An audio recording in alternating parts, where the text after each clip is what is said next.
আজকে আমাদের ইন্টারনেটটাকে মাননীয় প্রধানমন্ত্রী জননেত্রী শেখ হাসিনা সুলভ করেছেন।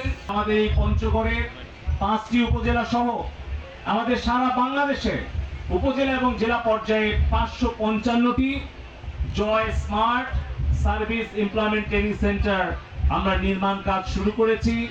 উপজেলা পরিষদের 4তলা ভবনে 5ম তলায় 5000 স্কয়ার ফিট বিশিষ্ট প্রায় 2 কোটি টাকা ব্যয়ে আমরা সেখানেও উপজেলা পর্যায়ে একটি করে স্মার্ট জয় সেট সেন্টার আমরা স্থাপন করছি, যেখানে একদিকে যেরকম সরকারের সব সেবা ওয়ান স্টপ সার্ভিস হিসেবে ওখানে দেওয়া হবে, ই কমার্স এবং ডিজিটাল ইকোনমিক হাব হিসেবে গড়ে তোলা হবে।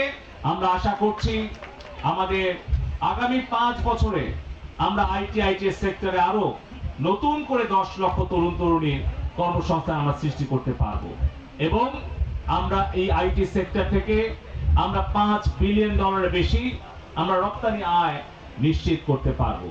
এরই সাথে আমাদের বাংলাদেশ পোস্টাল ডিপার্টমেন্টে আমরা প্রত্যেকটি পোস্ট অফিসকে আমরা স্মার্ট সার্ভিস পয়েন্টে রূপান্তরিত করব, যাতে করে ওই পোস্ট অফিস থেকে সেখানকার ই কমার্স, ব্যাংকিং সেবা এবং পাবলিক প্রাইভেট পার্টনারশিপের ভিত্তিতে কুরিয়ার সেবাটাকে আরো সহজ করে গ্রামবাসীর কাছে পৌঁছে দেওয়া যায়।